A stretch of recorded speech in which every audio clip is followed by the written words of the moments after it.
Classical Conversation Studios presents Refining Rhetoric with CEO Robert Bortins, a podcast where faith, business, politics, and classical education meet. Join us as we use the classical tools of rhetoric to seek truth in every arena of life.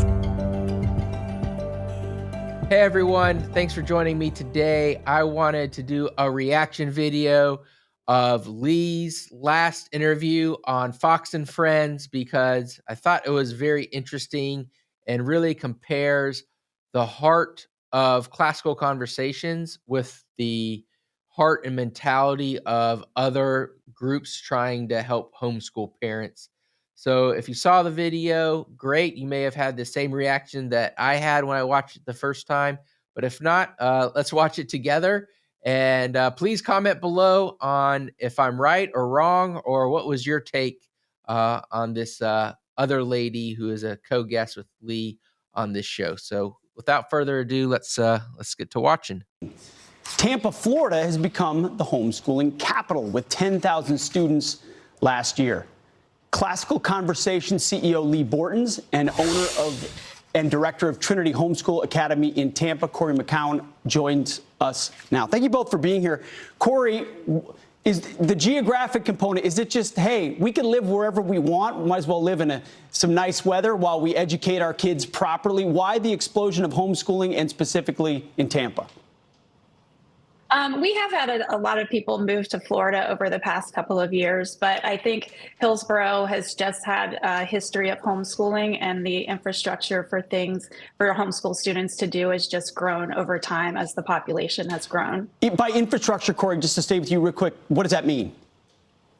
Well, in Tampa, we have homeschool co-ops like the one I run, where students can come and take courses. At ours specifically, ours is where they can take courses from highly educated people. They're not just another mom teaching, as you know. We have not just another mom teaching, highly educated people.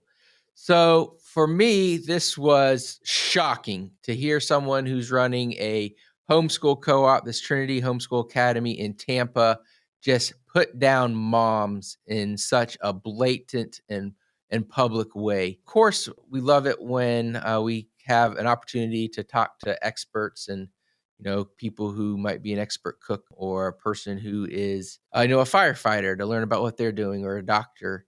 But just this shows the mentality of not just other homeschool curriculums or other homeschool co-op providers, but really the educational, really behemoth, Big Ed in general, which of course, that's why Big Ed is so excited about universal school choice, because now they can take your tax dollars and put it into their pockets via the children. But this is really a shocking take by someone who is helping homeschool families. Let's listen further. High school human anatomy that's taught by a doctor, and cooking that's taught by a chef. So high quality classes. We also have anything and everything your child's interested in is available in Tampa. Absolutely. There's theater, there's sports, there's you name it, your child can do it. Now, I do agree that really everywhere, if you want something for your children badly enough, you can find it. And, I'm not against experts, of course, teaching subjects and going to them to really get in-depth perception of what's going on. But it is a real expensive way to educate your kids if you're going to be paying a doctor his normal rate to come educate your children. It's, again, kind of demeaning to moms and dads, which is why we see ourselves in this situation in our country. This idea of the expert being the only people that can teach it, versus the idea that God's given us a mind, he's given us a love for our children, and that there is a way to learn. And that just if you learn how to learn, which is best demonstrated through, modeling, adults modeling it to kids, that families can learn nearly anything. No doubt. Leigh, you run a huge classical Christian homeschooling network. Why this explosion in your mind? Well, I think that those of us that know that education is simply the soul of a society as it passes from one generation to another, and know that family and not government is the proper jurisdiction, their eyes of the families that believe that have been woken up over COVID. And when you have infrastructure, like the other guests pointed out, like Classical Conversations has been in the Tampa area for 15 years. Parents go, I have a friend who I can do this with.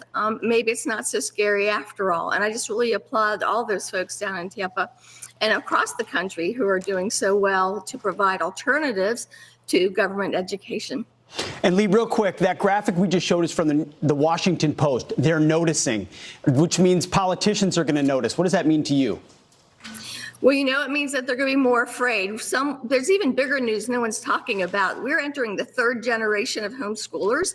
It used to be everybody knew a homeschooler. Now everybody is working with a homeschooler. So this is the heart of Classical Conversations, the idea of one generation passing the soul of society to the next one. And if you've ever picked up our catalog, that's why in the front of it for the last few years, it says homeschool with a friend. And a lot of times people think, oh, like my kids are going to have friends. No, it's the adults that are going to need to have friends because homeschooling is difficult, but it is worth it. And that's why homeschooling with a kid in a program like ours that has been around since 1997 with really tens of thousands of years of homeschooling experience just being poured into the curriculum, into making it so that you're not just a mom, like this Trinity Academy person is saying, but you really are imago Dei, that you are created in the image of God, you love your children, and that when you seek first the kingdom, everything else will be added to you. And you don't need to be some sort of expert to teach your kids. And that Classical Conversations has really proven that through the decades, because of people probably like you who might be in the program or just talk to someone who is in it, that these are not just moms, that these are heroes of their family and heroes of the faith. And the woke elite is beginning to be afraid because you're seeing the power that a child who is taught that they are loved by their family and that they love their government, love their country, and they love their God are very formidable people who actually will build our civilization rather than destroy it. That's dangerous to people who want control. I commend you both. Yeah, I love this idea of homeschoolers growing because I am a first generation kind of homeschooler. My mom was one of the pioneers, but now I'm homeschooling my kids. And you might not be aware of this, but because of our growth in Classical Conversations, almost 2 out of every 1,000 students in the U.S. have been in a Classical Conversations community.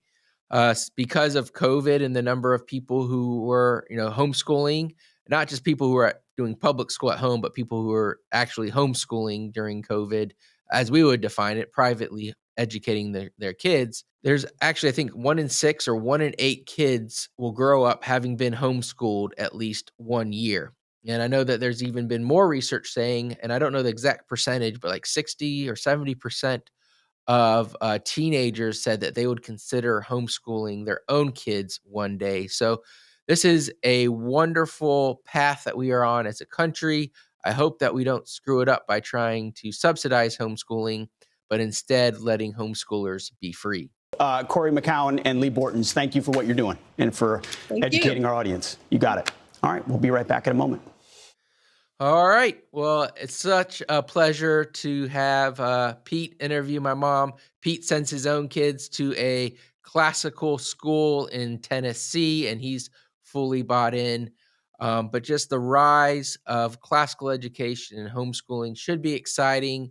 If you are a faith leader, you should be considering encouraging homeschooling and classical education from the pulpit in your church newsletters, and continuing to say this is the way we fight back against the pit of hell that is trying to take over our country, is by reestablishing and reaffirming that God gave children to parents, that he gave them the God-given responsibility to educate them. And of course, it's nice to have an expert every once in a while, but you're not just a mom. You are a hero in the faith. You are a son or daughter of the Most High. You are a prince and princess in the kingdom of God. And that means the world is open to you because God has given you the tools to educate your kids. And that's what we believe at Classical Conversations. And that's what makes us unique is we're 100% bought into your journey and we believe in you. Hey everyone, I just got back from the Museum of the Bible and I really enjoyed it. They're one of our partners here at Classical Conversations and you can get discounts to go to Museum of the Bible, and you might be looking for something to do over Christmas break. It's located in the heart of Washington, D.C., and the Museum of the Bible has immersive interactive exhibits. They have a bunch of stuff going on for Christmas, like Gloria, Wonders of Noel, which is a series of Christmas-themed events that'll inspire your family with Christmas joy. They have daily readings of the Christmas story and choral performances and Christmas crafts, and they have a special musical performance like Sing an Irish Christmas with the Gettys. And of course, they've got a lot of things from Bethlehem and different things highlighting the church nativity scenes. And so you'll want to go check that out. You can go to museumofthebible.org to get tickets and find more about what activities they have going on. And if you're a Classical Conversations member, you can go to classicalconversations.com/MOTB, or of course, check the link in the show notes and you can go ahead and get that discount code today.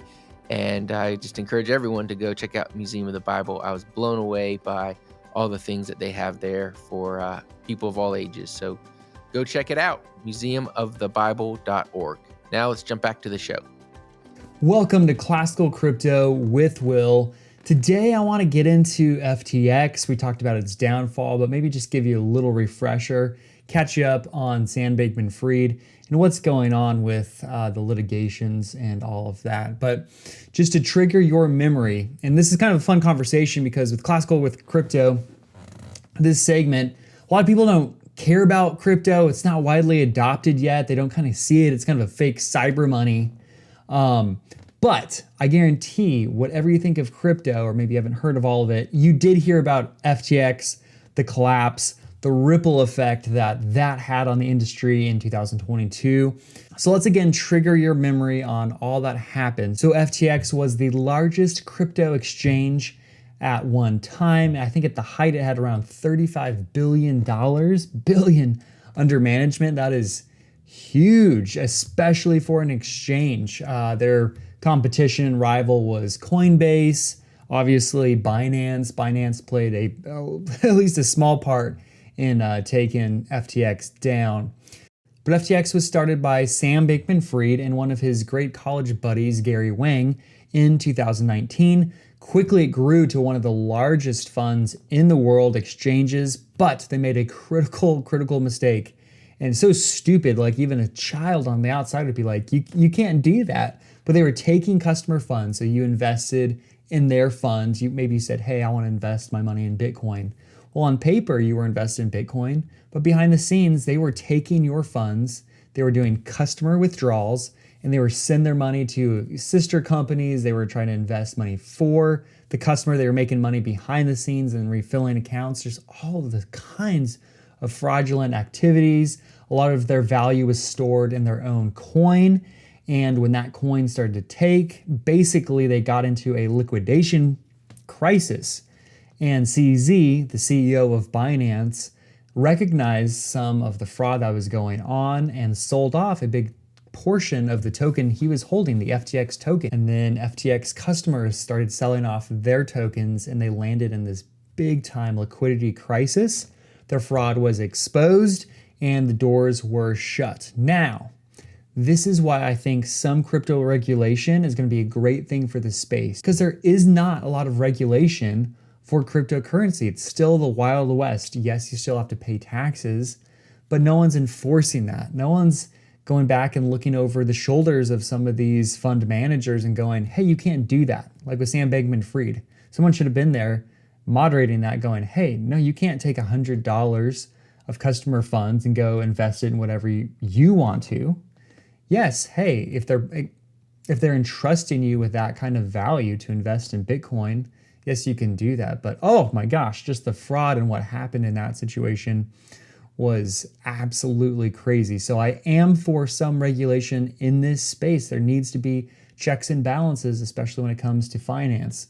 So again, that was just a refresher on where FTX was. Sam-Bankman Fried, he's still in prison. Litigations have piled up and there's more and more, seems like every single day. He does have some very powerful parents. He has ties to the White House, but I believe this will be a long road for him getting out of prison if it happens at all. So we'll see what happens. For now, he's locked away. It's well deserved, many think, and we'll see how it unfolds from here. I think this was kind of the last straw as far as letting crypto continue on another cycle unregulated. I really think those regulations, we're starting to see them, but we're going to see more come into place here, hopefully in the next 8 months, just before that next big bull run.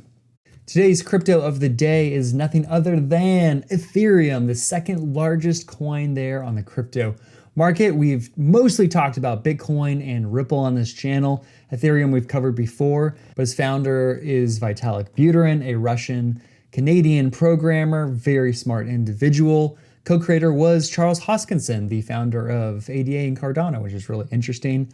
Ethereum has the second largest market cap. It is a smart contract platform, definitely was the first to market, definitely has a big share of what's going on in the last bull run. Ethereum almost hit $4,000 and since then has retraced down to $1,500. This has been Classical Crypto with Will. Thanks for joining today. Thank you for listening to Refining Rhetoric with Robert Bortins. Want more? Make sure to subscribe so you won't miss an episode. You can also follow us on social media to continue the conversation. And visit classicalconversations.com/rhetoric to find out how you can join a local homeschool community.